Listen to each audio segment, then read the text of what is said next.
Hi there guys, thought I'd make a new little mini series of videos based on Tietze syndrome today, seeing as I made about a 13-minute video last year on it, and although that's doing okay, I still think that's a bit long for someone to have to sit down and listen to me for a quarter of an hour just to find out more information on Tietze. So I figured I'd do 5 quick videos sort of explaining just an introduction or an overview of the condition, and then a symptoms video, one on causes of Tietzes or probable causes, another on diagnosis, and one on possible treatment methods.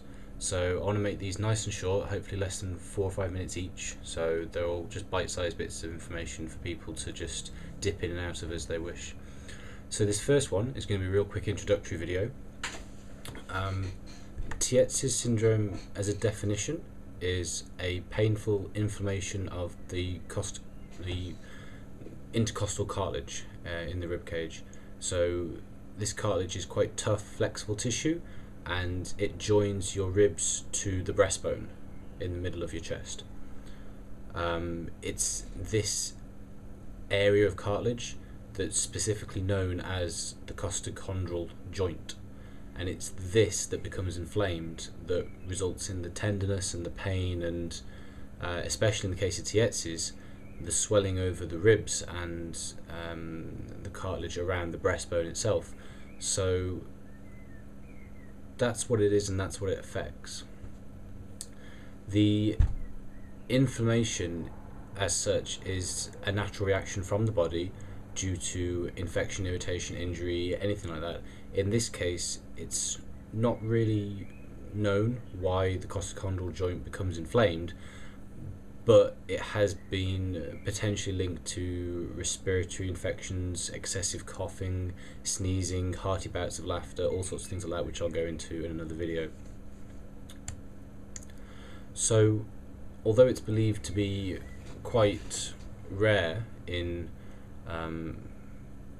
the population, it is possibly just underdiagnosed and is actually more frequent than we realise.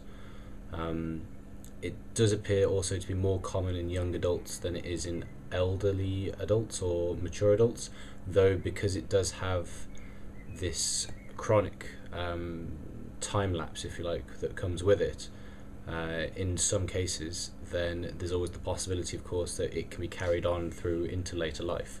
So that's not to say, you know, if you are of a more mature age, you're definitely not going to suffer with these symptoms. So what's the difference then between Tietzes and costochondritis?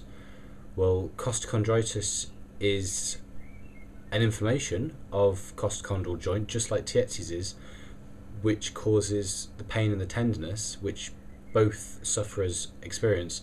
However, there is no swelling whatsoever in costochondritis. In Tietzes, however, there is swelling, and also the pain in Tietzes will radiate from the rib cage to the shoulders, to the neck, to the arms, and you will experience secondary pain, you know, at quite random places throughout your entire body, just because secondary pain to inflammation occurs that way.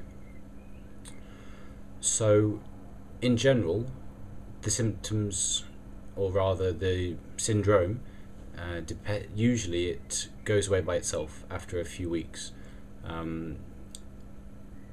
That being said, however, you can still experience pain, tenderness, swelling even after the condition has gone.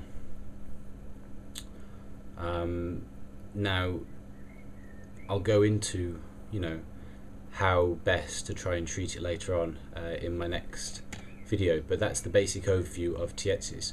So I hope you guys found that quite useful, and I'm going to talk about symptoms next. So I should make a playlist about this, so just click down to the next video. Bye.